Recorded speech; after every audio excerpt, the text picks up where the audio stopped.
TV सत्यमेव व्रतम। हा विजय महायुतीचा नसून ईव्हीएमचा आहे। विजय वडेट्टीवार और नाना पटोले राजीनामा। मला आता प्रसार माध्यमांमधून माहिती मिळत आहे। या संदर्भात पटोले यांनी हायकमांडकडे नक्की काय भूमिका मांडली याची माहिती घेतोय। ऑन महायुतीचा विजय। महाराष्ट्रात नवं सरकार पुन्हा शेतकरी, महागाई, बेरोजगारी वाढली यावर काय करते ते बघू। विरोधक म्हणून आम्ही भूमिका पार पाडू।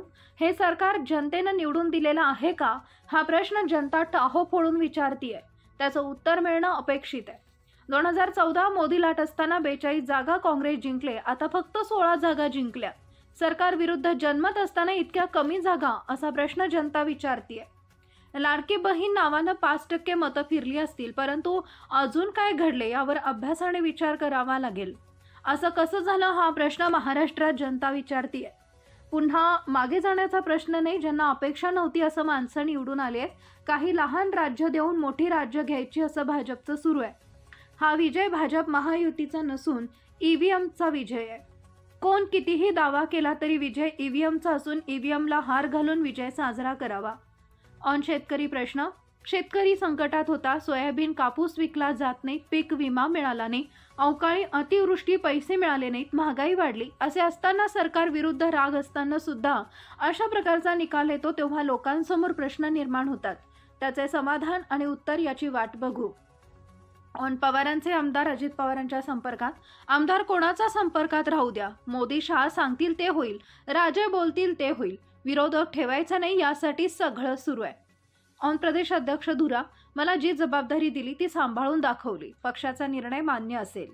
ऑन मविया वाद। शेवटच्या टप्प्यात महायुतीत तिन्ही पक्षात वाद होता, उलट महाविकास आघाडीत वाद नव्हता, एकत्र काम करत होतो।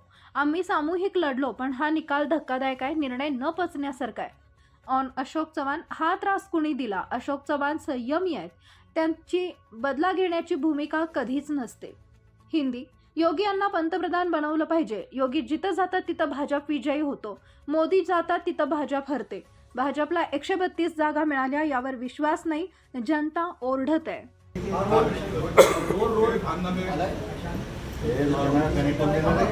अशी चर्चा आहे की काँग्रेस प्रदेशाध्यक्ष नाना पटोले यांनी आपला राजीनामा देण्याची तयारी जी आहे ती हायकमांडकडे दर्शवलेली आहे, काय सांगा?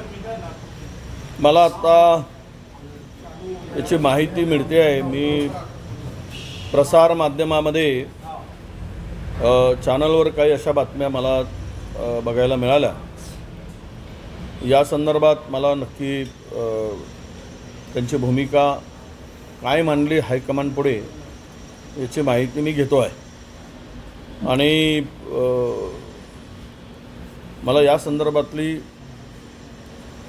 पूर्ण माहिती नाही, त्यामुळे मी यावर अधिक भाष्य करणं उचित होणार नाही। हो, देवेंद्र फडणवीस यांच्या नावावर शिक्कामोर्तब झाल्याची माहिती आहे मुख्यमंत्री म्हणून, कसं होतं? शुभेच्छा आहेत त्यांना। महाराष्ट्रामध्ये पुन्हा नवं सरकार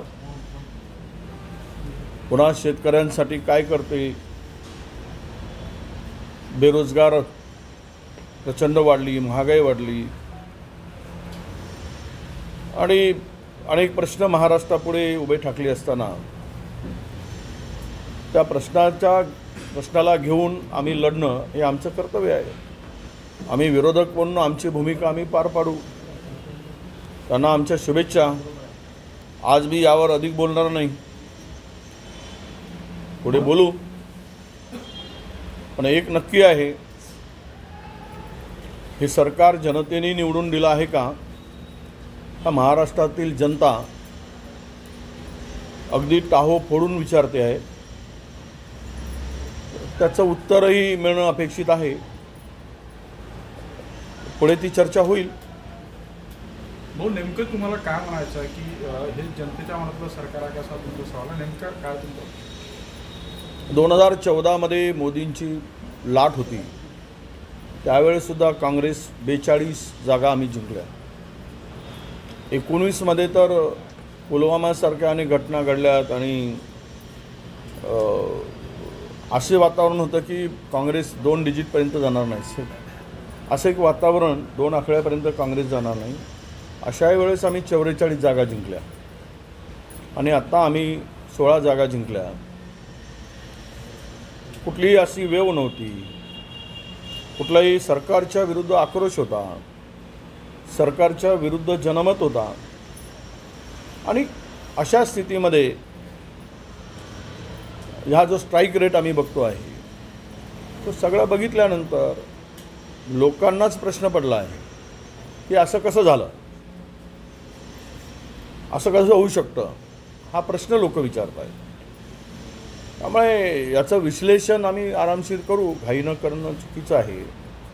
पण एक आहे की लोकांचा एवढा आक्रोश असताना लाडकी बहीणच्या नावाने 5% मतं फिरलेही असतील आम्ही म्हणू, पण लाडकी बहीण पुढे करून पुन्हा दुसरा खेळा काही झाला का, दुसरा काही प्रयोग झाला का, ही जी चर्चा जनमानसामध्ये आहे ती माझ्याकडून नाही. तर त्यावरही आम्हाला अभ्यास करावा लागेल, आम्हाला विचार करावा लागेल. पण मी नक्की सांगेल की जनता आता प्रश्न जनतेला पडला आहे की असं कसं झालं, असं होऊच शकत नाही. आणि महाराष्ट्रामध्ये हे शक्य नाही असं जनतेचं मत आहे.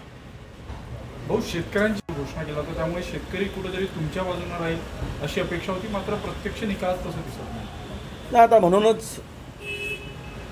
शेतकरी संकटात होता. सोयाबीन कापूस अजूनही विकला जात नाही. MSP तर सोडाच, त्याच्या कितीतरी कमी भाव मिळतो आहे. खूप गोष्टी आहेत. पीक विम्याचे पैसे मिळाले नाहीत, अवकाळी पावसाचे पैसे मिळाले नाहीत, अतिवृष्टीचे पैसे मिळाले नाहीत, सगळ्या शेतीमालाचे भाव पडलेत, महागाई उच्चांकावर आहे, मध्यमवर्गीयाला जगणं कठीण झालं आहे.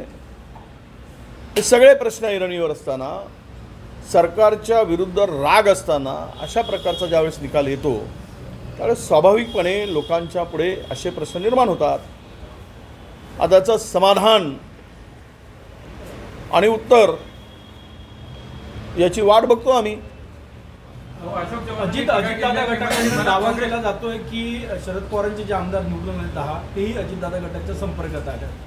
नाही, आता कोणाच्याही संपर्कात राहोत. शेवट कसं आहे की सगळेच आता मोदीजी आणि शहाजी हे म्हणतील तेच होईल. आता राजे बोलायचं, राजा बोले और दल हले, वो दल वैसे ही हलता है. राजे जे करतील ते होणार आहे. त्यांना विरोधकच मुळात ठेवायचा नाही आणि त्या भूमिकेतून सगळं सुरू आहे. काँग्रेसच्या पराभवाचं प्रदेश पातळीवरचं जे नेतृत्व आहे ते आत्मपरीक्षण करणार आहे का, आत्मचिंतन करणार आहे का, आणि प्रदेश नेतृत्व बदलण्याची चर्चा आहे, तुमच्याकडे धुरा आली तर तुम्ही समर्थ आहे का या कंडिशनमध्ये सांभाळायला? नाही, बघा, मला वारंवार जी काही जबाबदारी पक्षाने दिली ती मी सांभाळत आलो आहे. पक्ष जो निर्णय घेईल, तो आदेश देईल, ते आपलं काम आहे सांभाळणं. पक्षाचा निर्णय आम्हाला मान्य राहील. पण अनेक ठिकाणी पराभव झाले ते अंतर्गत वादामुळे झाल्यात असल्याची चर्चा आहे. एक सामान्य जे कार्यकर्ते आहेत, नेते आहेत, त्यांना सातत्याने वाटत होतं की बळकटी कुठनं तरी वर्ण मिळाली असतील तर अजून मोठा पुश लावता आला असता. हे बघा, या जरतरच्या गोष्टी आहेत. अमित शहाजी सारखा धुरंधर चाणक्य माणूस असताना सुद्धा शेवटच्या टप्प्यापर्यंत या तीनही लोकांना जागा वाटपाचा तिळा सोडवता आला नाही. हे काय वाद कमी नव्हता. जवळपास 34 ठिकाणी यांचे बंडखोरी झाले होते. हा वाद नव्हता काय महायुतीमधला? ह्या जरतरच्या गोष्टी आहेत. खरं तर आमच्यामध्ये असा कुठला वाद दिसत नाही. आम्ही सर्व नेते एकत्र काम करत होतो, त्यामुळे आम्ही दोष देण्यापेक्षा किंवा आपण एकमेकावर असं कुठेही परिस्थिती नव्हती. महाविकास आघाडीमध्ये सुद्धा नव्हती. ठीक आहे, जागा वाटपापर्यंतच्या कुरबुरी तेवढ्या होतात. 3 पक्ष एकत्र आल्यानंतर ते तिथेही झालं, हे इथेही झाले. पण याचा अर्थ असा नाही की आम्ही एकमेकाच्या एका अपवाद वगळला तर आम्ही सामूहिक लढलो. पण हा निकाल मात्र आम्हाला धक्कादायक आहे, अनपेक्षित आहे. हे जनतेला सुद्धा धक्कादायक आहे आणि जनतेला सुद्धा हा निर्णय न पचण्यासारखा आहे. ज्या सर्व स्तरावरील म्हणजे केवळ ग्रामीण भागातील जनता किंवा ती बोलते असं नव्हे तर महाराष्ट्रातील सर्व स्तरावरून हा निकाल पचनी पडत नाही, हीच प्रतिक्रिया आहे. नाना पटोले ने इसकी पेशकश की है, नाना पटोले ने पेशकश की है, क्या कहोगे? और इसके लिए अगर कोई विपक्ष नहीं, मुझे प्रसार माध्यम से मीडिया से पता चला है, मुझे उसकी जानकारी नहीं. मेरी कोई इस बारे में हाईकमांड से बात नहीं हुई है और उन्होंने क्या कहा मैं जानकारी लेकर आपको बताऊंगा. सबसे महाराष्ट्र में पहली बार ऐसा हुआ कि विपक्ष ही नहीं बचा है, क्या कारण है कि जो नहीं वो बड़े बड़े घोटाले ये वो सब है. तो अब अदानी साहब के लिए रेड कारपेट डालना था, कोई विरोध करना नहीं था. बड़ा विषय है, आनंद है. अब देखे जाओ महाराष्ट्र में क्या होता है, क्या होने वाला है.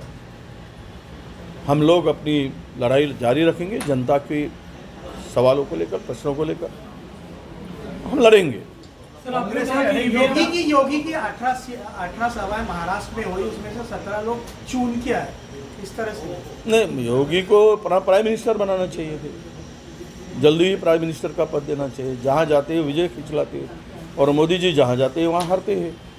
तो भाजपा का अंतर्गत मामला है वो, उस बारे में हम क्या बताएंगे. सर ईवीएम पर सवाल उठाए जा रहे हैं. नहीं, ये तो जनता का मत है कि देखो हम लोगों ने 2014 में भी चुनाव लड़ा था, हमारी स्थिति इतनी उस वेव में भी, मोदी वेव में भी हम लोग 42 सीट्स कांग्रेस ने जीती और हमने तब भी 83 सीट हमने जीती.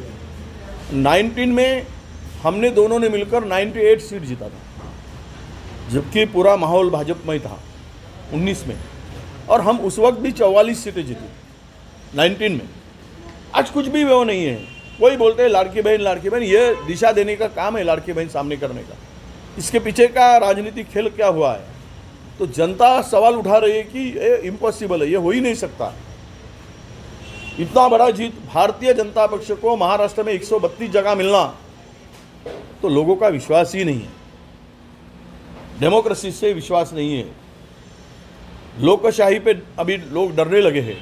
यह जनता चिल्ला रही, हर क्षेत्र का लोग, चाहे वो इंजीनियर का हो, चाहे लॉयर हो, चाहे रूरल का हो, अर्बन का हो, हर क्षेत्र का जो पॉलिटिकल कोई संबंध नहीं, वो भी आदमी इस पर सवाल खड़ा कर रहा है. और इससे यही होता है कि आज महाराष्ट्र के किसान हैप्पी नहीं था, उसको दाम नहीं मिल रहा था, महिला परेशान थी, बेरोजगार, यहाँ सबसे ज़्यादा बेरोजगारी बढ़ी, यहाँ के इंडस्ट्री इन्वेस्टमेंट भगाया गया था बाहर स्टेट में, गुजरात के तरफ. तो लोगों में एक रोष था सरकार के खिलाफ में, एक गुस्सा था, फिर भी इतना मिलता है. तो इसका सवाल एक ही उठता है, लोग कह रहे कि ये विजय जो मिला, इनको जीत मिली महायुति को, वो जीत लोगों ने नहीं जिताया, तो ईवीएम ने जिताया है, यही लोगों का कहना है. और यही लोगों से सवाल उसका ये मिल रहा है. तो अब आने वाले दिन में इसका विश्लेषण हम करेंगे. थैंक यू, नमस्कार. महाराष्ट्र की कुछ नेता कांग्रेस के शीर्ष नेताओं पे सवाल उठा रहे हैं, कैसे देखते हैं? नहीं, देखो अब तो उंगलियां तो हर तरफ उठती है. जब जीत होती है तो एक तरफ जाता है, श्रेय लेने वाले, हार होती है तो हर एक की तरफ उंगलियां उठती है. उस बारे में कोई हमको बताने की ज़रूरत नहीं है. हम सब ने मिलकर यूनाइटेड होकर काम किया है. और ठीक है, हार तो हार होती है, अभी वो चाहे ईवीएम से हो या जनता ने दी हो. हमने हार को स्वीकार किया है और आगे हम जनता के हितों को लेकर, प्रश्नों को लेकर हम लड़ते रहेंगे. ये हमारा काम है. जनता लोगों को, महाराष्ट्र के लोगों के लिए एक विरोधकीय भूमिका, भले ही लिबरल अपोजिशन हमारा नहीं रहे, हम अपनी भूमिका ईमानदारी से लोगों के लिए लड़ेंगे.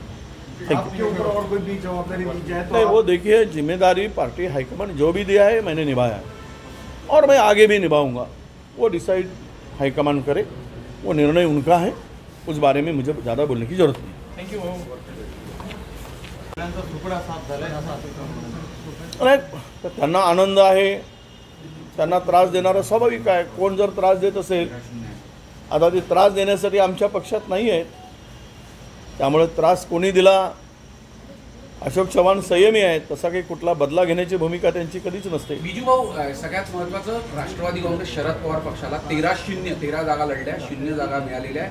खरं तर नागपुरात ही भावना होती सातत्याने, पूर्व नागपूर असो किंवा हिंगणा असो किंवा बाकीच्या जागा असो, याच्यातून भावना होती 13 पैकी एकही जागा जिंकलेली नाही आहे. काँग्रेसची स्ट्रेंथ होती ही सगळी. नाही झालं, ते जागा वाटप संपला, त्यावर अधिक भाष्य करण्याची गरज नाही. त्यावर आता पुन्हा मागे जाण्याची काय गरज आहे, निकाल पुढे आहे. आणि हे सगळं जरी काही झालं असतं तरी काही फार याच्यात बदल होईल. ज्यांची अपेक्षाच नव्हती अशी माणसं निवडून आली, ज्यांना अपेक्षा नव्हती आम्ही जिंकू ती पण माणसं निवडून आली. काही ठिकाणच्या ज्या बातम्या येत आहेत त्या विचित्र बातम्या येत आहेत, त्यामध्ये प्रश्नचिन्ह. पण मला हा विजय जो दिसतो भारतीय जनता पक्षाचा, एखादी छोटा राज्य द्यायचा आणि मोठा राज्य बळकावून घ्यायचा, ही चर्चा जोरात आहे. तेलंगणा द्यायचा आणि मध्य प्रदेश आणि राजस्थान घेऊन घ्यायचा, इकडे छत्तीसगड आपला हरियाणा घ्यायचा आणि जम्मू काश्मीर, त्यातलाही जम्मू बळकावायचा. काश्मीरमध्ये स्कोप नाही, त्यामुळे तिथे काही करता येत नाही. हरियाणा घ्याय, असं अशी जी काही स्ट्रॅटेजी आहे महाराष्ट्रात, देशामध्ये एका दुसरा छोटा राज्य काढायचं आणि मोठे राज्य घेऊन घ्यायचे आणि लोकांना सांगायचं इथे झाला आहे तर तिथे EVM नाही का, हे सगळं काही चाललं आहे. मला वाटतं की शेवटचा प्रश्नाचं उत्तर एवढंच आहे, हा विजय भारतीय जनता पक्ष महायुतीचा नाही, तर हा विजय मला EVMचा दिसतो आहे. ही चर्चा माझीच नाही तर महाराष्ट्रातील जनतेची आहे. त्यामुळे कोण किती काही दावा केला तरी विजय EVMचा आहे. यांनी आपल्या गळ्यात माळ घालण्यापेक्षा EVMच्या मशीनच्या गळ्यात माळ घालून विजयोत्सव साजरा करावा असं जनतेचं मत आहे. धन्यवाद. नमस्कार.